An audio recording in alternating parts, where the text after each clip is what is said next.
അല്ല, ഇതെന്താ കഥ? ഞാൻ അങ്ങോട്ട് ഇറങ്ങുമായിരുന്നു. എന്തു പറ്റി ബാഗൊക്കെ ആയിട്ട്? എന്താ കുട്ടി നീ വല്ലാണ്ടിരിക്കണേ? ഒന്നുമില്ല. അവിടെ എന്തെങ്കിലും വഴക്കോ കൂട്ടോ ഉണ്ടാക്കിയോ? ഞാൻ കുറച്ചു ദിവസം ഇവിടെ നിൽക്കാൻ വന്നതാ. അച്ഛൻ പോയിട്ട് വന്നോളൂ. ഞാൻ നാണിയമ്മയും കുട്ടികളെയും വിളിച്ച് കിടത്തിക്കോളാം. മഹിയോട് പിണങ്ങി അല്ലേ? എനിക്ക് തോന്നി ഇപ്പോഴും കുട്ടിക്കളി മാറിയിട്ടില്ല രണ്ടിന്. നിന്നെ ഓരോന്ന് പറഞ്ഞ് ശുണ്ടി പിടിപ്പിക്കാൻ അവനും, അത് കേട്ട് തുള്ളൻ നീയും. വാ, ഞാൻ കൊണ്ടാക്കാം. ഇപ്പൊ അങ്ങനെയൊന്നല്ല. ഞാൻ ഇനി പോണില്ല അങ്ങോട്ട്. അതിന് മാത്രം ഇപ്പൊ എന്താ ഉണ്ടായത്? എന്നോട് ഇത്തിരിയെങ്കിലും ഇഷ്ടം ഉണ്ടായിരുന്നെങ്കിൽ മഹേട്ടിന് ഇങ്ങനെയൊന്നും കാട്ടില്ല. മഹേട്ടിന് പെണ്ണെക്കാളും പ്രിയം ആ പെണ്ണോടാ. അങ്ങനെ തന്നെ ആയിക്കോട്ടെ. പിന്നെ ഞാനെന്തിനാ അവിടെ നിൽക്കണേ? അച്ഛനെ താക്കോലും കിട്ടുന്നേ. അല്ലെങ്കിൽ വേണ്ട, ഞാനും വരാം അച്ഛൻ്റെ കൂടെ കോയമ്പത്തൂർക്ക്. ആ, അതാലോചിക്കാം. ഏതായാലും നീ പോയി ആ ബാഗ് എടുത്ത് അകത്ത് വയ്ക്കും. എന്നിട്ട് അച്ഛന് നല്ലൊരു ചായ ഉണ്ടാക്കിത്താ. തേയിലയും പഞ്ചസാരയും അടുക്കളയിൽ കാണും. ഇനി ഏതായാലും മഹി ഇങ്ങോട്ട് വന്നിട്ട് പോകാം. ഇങ്ങോട്ട് വരട്ടെ. ഉമ്മറത്തെ കേറ്റില്ലേ ഞാൻ. ഇത് എന്റെ വീടാ. എനിക്കുണ്ട് അല്പ അഭിമാനം. ആ ചെല്ല്. എന്നാലും ആ കുട്ടി അതിനെന്താടാ അങ്ങനെയൊക്കെ തോന്നാൻ? ഞാൻ ആ രീതിയിലൊന്നും പെരുമാറിയിട്ടില്ല അതിനോട്. എന്റെ മഹേട്ടാ, ഈ പെണ്ണുങ്ങളെ മനസ്സെന്ന് പറഞ്ഞ രാഷ്ട്രീയക്കാരെ പോലെയാ. എപ്പ വേണേലും എങ്ങോട്ട് വേണേലും കാലുമാറാം. ഒക്കത്തിനും കാരണം നീയാ. ആവശ്യമില്ലാത്ത കെണിയൊക്കെ ആ ഭാമയെ പറഞ്ഞു പിടിപ്പിച്ച് അതറിഞ്ഞ് ആ കുട്ടി എന്നെ തെറ്റിദ്ധരിച്ചിട്ടുണ്ടാവും. ആഹാ, മൂപ്പിലമ്മയ്ക്ക് കുശുമ്പ് കാരണം കാണാൻ നല്ല രസാണ്. നമുക്കൊന്ന് മൂപ്പിക്കാന്നൊക്കെ പറഞ്ഞിട്ട് ഇപ്പൊ എല്ലാം കൂടി എന്റെ തലയിൽ മറക്കില്ലേ? ആകെ ചളവായി. മുത്തശ്ശനും മുത്തശ്ശിയൊക്കെ എന്ത് കരുതിയിട്ടുണ്ടാവുമോ? എങ്കിലും അവൾക്ക് എന്നെ മനസ്സിലായില്ലോടാ. എടാ, ഞാൻ കെട്ടാൻ പോണ പെണ്ണല്ലേ അവള്. കുട്ടിക്കാലം തൊട്ട് അറിയണതല്ലേ എന്നെ. എനിക്ക് അവളോട് സ്നേഹമില്ലെന്ന് കരുതണ്ടോ നീ? പിന്നെ അത് പ്രകടിപ്പിക്കുന്നത് വെറുതെ ചുണ്ടി പിടിപ്പിച്ചും പോത്തേന്ന് വിളിച്ചാണെന്ന് മാത്രം. എനിക്കങ്ങനെ പറ്റൂ. മഹേട്ടൻ വെറുതെ ടെൻഷൻ അടിക്കണ്ട. ഇപ്പോഴത്തെ ചൂടൊന്ന് ഇറങ്ങിയാ ബാമേച്ചി തിരിച്ചു വരും. ഓന്തോടി എവിടെ വരെ ഓടും ചേട്ടാ, വേലി വരെ. മഹേട്ടനെ കാണാതെ ബാമേച്ചിക്ക് ഉറങ്ങാൻ പറ്റോ? ഈ ടെൻഷൻ അവിടെയും കാണില്ലേ?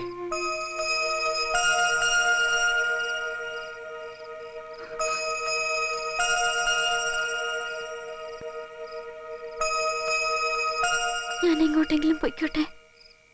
ഇനി ഞാനിവിടെ നിൽക്കണില്ല. ഓഹോ, ഈയാക്കും പോണോ? എങ്ങോട്ട് പോണേ രാത്രിയില്?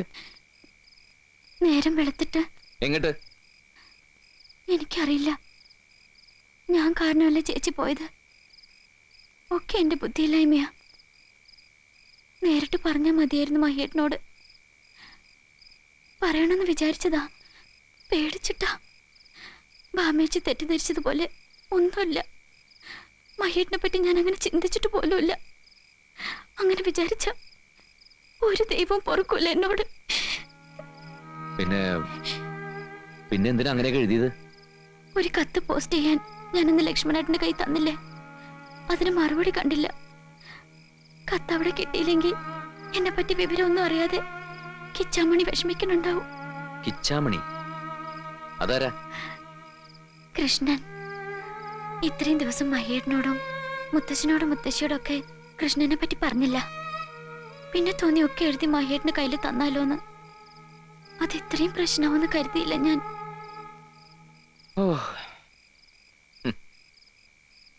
മോളുടെ ആരായി കൃഷ്ണൻ? കിച്ചാമണി? അത് പറ.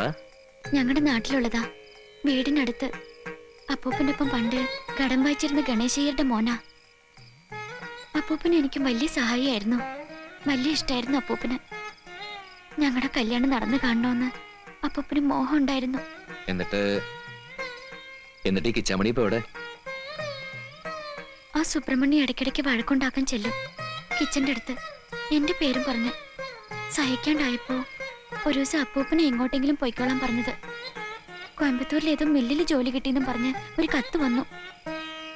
പിന്നെ ഒന്നും അറിയില്ല. ഒരു കൊടുങ്കാറ്റ് അടിച്ചു തീർന്ന പോലെ ഉണ്ടല്ലോ മഹേട്ടാ. നിന്നെ ഞാനിപ്പോ എന്താ വേണ്ടേ? ഒരൊറ്റ വീക്ക് വെച്ച് തന്നുണ്ടല്ലോ, കത്തെഴുത്തും പ്രേമവും. പോയി കിടന്നുറങ്ങ്. പോയിക്കോ.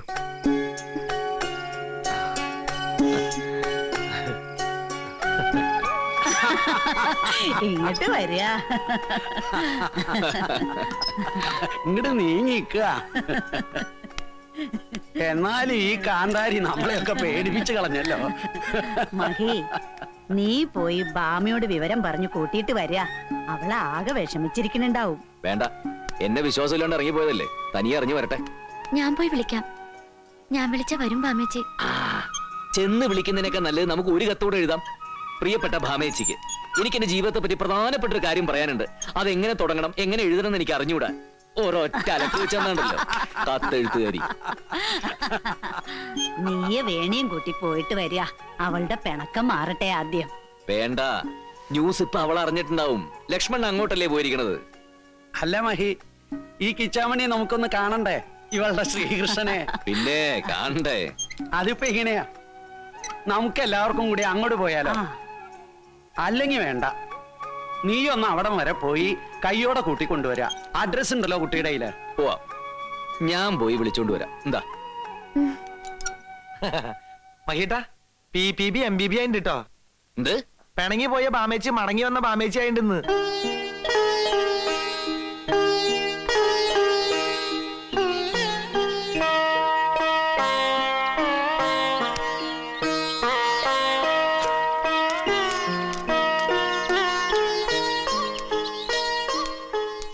നിക്ക്, അകത്തോട്ട് കയറാൻ വരട്ടെ. ഇനി ഇവളെവിടെ കയറ്റണോ വേണ്ടോ നമുക്കൊന്നും തീരുമാനിക്കേണ്ടതാ. തീർച്ചയായിട്ടും. അല്ലെങ്കിൽ നമ്മൾ ആണുങ്ങൾക്ക് എന്താ ഒരു വില? കിലോ 12 രൂപന്നേ. നീ പടോട്. പണ്ട് ലങ്കയിൽ നിന്ന് സീത തിരിച്ചു വന്നപ്പോ ശ്രീരാമൻ എന്താ ചെയ്ത്? നേരിട്ട് വിളിച്ച് പരക്കാത്തേക്ക് കയറ്റിയായിരുന്നു. അതൊക്കെ പോട്ടെ, ദുഷ്യന്തൻ എന്താ ചെയ്തേ? ദുഷ്യന്തൻ എന്താ ചെയ്ത്? ദുഷ്യന്തൻ എന്താ ചെയ്തെന്ന് എനിക്കറിയുന്ന ഞാൻ ഇവിടെ മുഴുവൻ വിളിച്ചു പറഞ്ഞല്ലേ. ഇറങ്ങിക്കടി. നമ്മളിപ്പോ എന്ത് ചെയ്യണം? ഇവൾക്ക് നമുക്കൊരു ശിക്ഷ കൊടുക്കണ്ടേ? കൊടുക്കണ്ടേ മുത്തച്ഛ? തീർച്ചയായും കൊടുക്കാം. എന്ത് ശിക്ഷ കൊടുക്കാം? തല മൊട്ടയടിച്ച് കാശിക്ക് അയക്കണം. എന്തോ തല മൊട്ടയടിച്ച് കാശിക്ക് അയക്കണം. തല മൊട്ടയടിച്ച് കാശിക്ക് കൂടെ ഒരാളില്ലേ, അങ്ങോട്ട് അയച്ചാ മതി. ഇത് ഞാൻ കല്യാണം കഴിക്കാൻ പോണ പെണ്ണ, എന്ത് ചെയ്യണമെന്ന് ഞാൻ തീരുമാനിച്ചോളാം. നീ കയറി പൊടിയാത്തേക്ക്.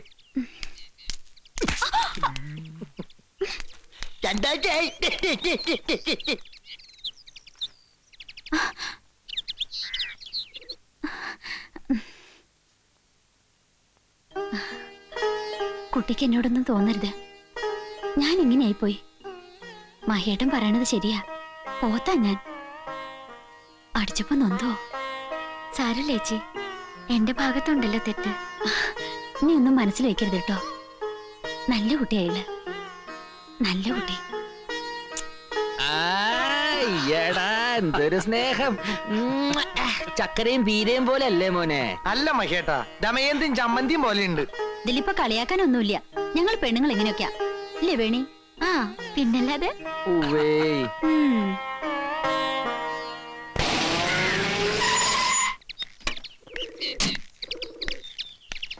പാടത്ത് പണിക്കാരൊക്കെ ഉള്ളതാ, നീ അവിടെ തന്നെ കാണണം. നാളെ തന്നെ മടങ്ങും ഇല്ലേ? നേരെ ചെല്ലുക, കിച്ചാമണിയെ കാണുക, തൂക്കിയെടുത്ത് വണ്ടിയിലേക്ക് ഇടുക, മടങ്ങുക. അല്ല, ഈ അടയാളത്തിന് മോതിരം എന്തെങ്കിലും ഉണ്ടോ? പണ്ട് സീതയ്ക്ക് പറ്റി പോലെ ആവരുതേ. ഇനി ഡോക്യുമെന്റ്സ്. സീതയ്ക്ക് എന്താ പറ്റിയത്? ഇതാണ് ഞാൻ പറഞ്ഞ, ഇടയ്ക്കൊക്കെ മഹാഭാരതം വായിക്കുന്നത്. മഹാഭാരതം ഞാൻ വായിക്കാറുണ്ട്, പക്ഷെ ഇപ്പൊ ഈ പറഞ്ഞത് ബൈബിളിലുള്ളതാ. സീത എപ്പോഴേ ഈ ബൈബിളിലേക്ക് പോയേ? വേഗം വന്നോളൂട്ടോ, ഇവിടെ ഒരാളുടെ ക്ഷമ നശിച്ചിരിക്കണു. ഇത്തിരി നല്ലെണ്ണ എടുത്തു കൊടുക്ക്, കണ്ണിലൊഴിച്ച് കാത്തിരിക്കട്ടെ.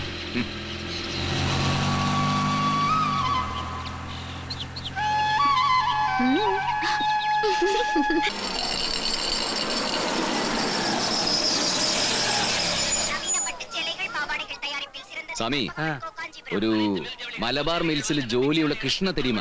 കൃഷ്ണനാ? അത് കിച്ചാമണി എന്നും പറയും. എന്താ കിച്ചാമണി? അവരിവിടെ എവിടെയോ താൻ.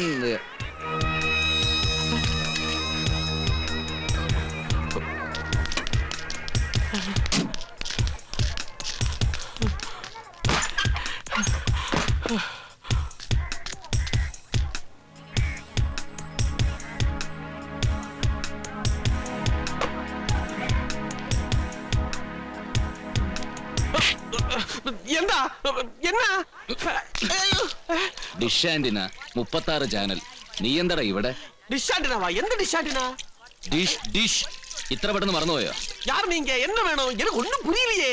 പൂരിച്ച് തരാടാ. നീ എന്തിനാണ് എന്റെ വീട്ടിൽ വന്നത്? അത് വന്ന് മലയാളത്തിൽ പറ. അയ്യോ പറയാവേ, കൈവിട് കൈവിട്. കിച്ചാമണി, കിച്ചാമണി, കഥോറക്ക്. ഞാനാ രാജു.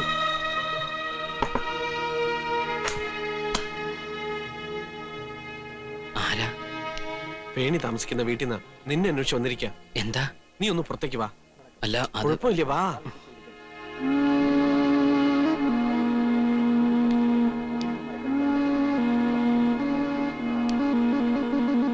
കൃഷ്ണൻ, കിച്ചാമണി അല്ലേ? ഞാൻ മഹേന്ദ്രൻ. വേണി ഇപ്പൊ എന്റെ വീട്ടിലാ ഉള്ളത്. അറിയാം. അന്ന് ഞാൻ പറഞ്ഞിട്ടാ രാജു നിങ്ങളുടെ വീട്ടിൽ വന്നത് വേണിയുടെ വിവരങ്ങൾ അറിയാൻ.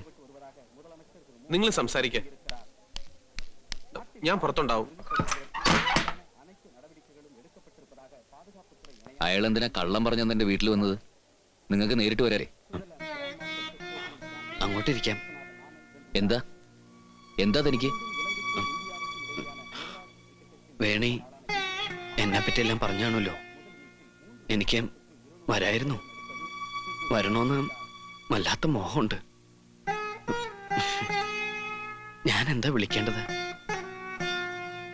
മഹി, അല്ലെങ്കിൽ വേണി വിളിക്കണ പോലെ മഹിയേട്ടൻ.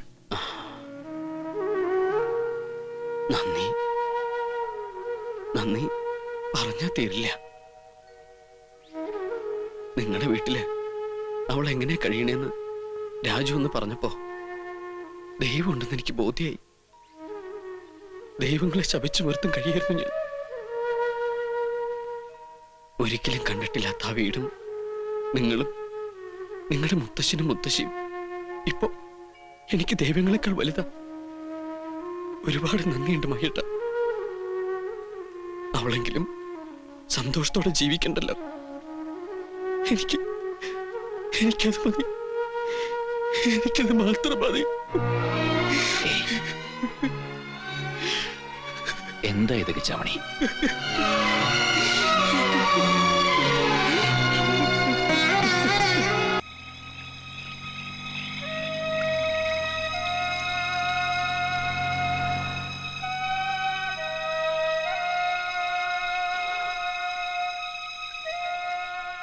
എന്താ എനിക്ക് സംഭവിച്ചെന്ന് എനിക്ക് എന്നെ അറിഞ്ഞൂടാ. വേണിക്കറിയാവുന്ന, വേണി മഹിയേട്ടനോട് പറഞ്ഞു തന്നിട്ടുള്ള കിച്ചാമണിയല്ല ഞാനിപ്പോ. വിധി അല്ലെങ്കിൽ മുൻജന്മത്തിൽ ചെയ്തിട്ടുള്ള പാപം. ശപിക്കപ്പെട്ടൊരു ജന്മമാണ് മഹിയേട്ട എനിക്ക് കിട്ടിയത്. പ്രാരാബ്ദങ്ങളുടെ നടുവില ജനിച്ചതും വളർന്നതും. അമ്മയെ കണ്ട ഓർമ്മയില്ല. ക്യാൻസർ വന്ന് അച്ഛൻ മരിക്കുമ്പോ കുട്ടിയായിരുന്നു. അമ്മയുടെ സ്ഥാനത്തുണ്ടായിരുന്ന മൂത്ത ചേച്ചിയും അളിയനും ഞാനൊരു ഭാരമാണെന്ന് പറയണ കേട്ടപ്പോ ഇറങ്ങി നടന്നു. അന്ന് വിളിച്ചുകൊണ്ടുപോയി അഭയം തന്നതും സ്നേഹം തന്നതും പിന്നെ വളർത്തിയതും പഠിപ്പിച്ചതും എല്ലാം വേണിയുടെ അപ്പൂപ്പന. തീർത്താ തീരാത്ത കടപ്പാടുണ്ടാ മനുഷ്യനോട്. വേണി ഞാനും ഇഷ്ടത്തിലാണെന്ന് അറിഞ്ഞപ്പോ ഞങ്ങളെ ചേർത്ത് പിടിച്ച് അനുഗ്രഹിച്ചു. നന്മ വരാൻ പ്രാർത്ഥിച്ചു. തഞ്ചാവൂരിലെ അമ്പലത്തിൽ കിടന്ന അപ്പൂപ്പൻ മരിച്ചത് പിറ്റേ ദിവസത്തെ പത്രത്തിൽ കണ്ടപ്പോഴറിഞ്ഞത്. വേണിയുടെ ഗതി എന്താവും ഓർത്ത് പേടിച്ച് ഓടിച്ചെന്നതാ തഞ്ചാവൂരില്. ക്ഷേത്രത്തിൽ വെച്ച് സത്ര മാനേജരെ കണ്ടു. അയാള് വിവരങ്ങളൊക്കെ പറഞ്ഞു. അപ്പൂപ്പൻ മരിക്കാനിടയായ സാഹചര്യവും നിങ്ങൾ വേണിയെ കൂട്ടിക്കൊണ്ടുപോയതൊക്കെ. உங்களை நான் நம்புறேன். அதனால தான் எல்லாத்தையும் சொல்லிட்டேன். கொஞ்சம் முன்னாடி சுப்பிரமணியம் வந்து அந்த பொண்ணை பத்தி கேட்டேன். நான் ஒன்றும் சொல்லல. ரொம்ப நேரம் சத்தம் போட்டான். எனக்கு தெரியாதுன்னு சொல்லி அனுப்பிட்டேன்.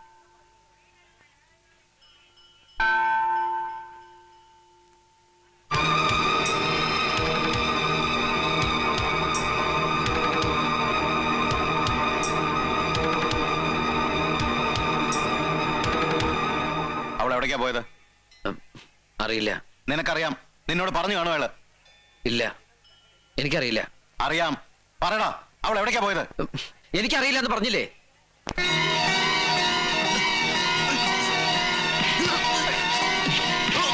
പറയില്ല. ഞാൻ പറയില്ല.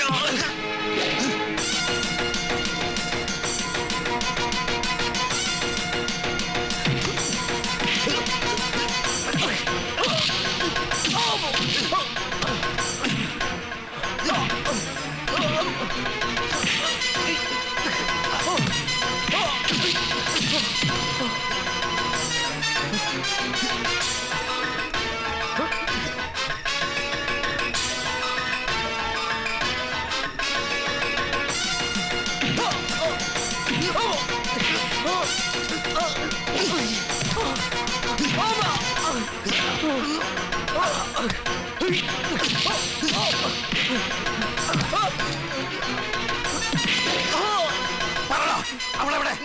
ഞാൻ പറയില്ല, പറയാൻ പറയില്ല എന്ന് പറഞ്ഞില്ലേ?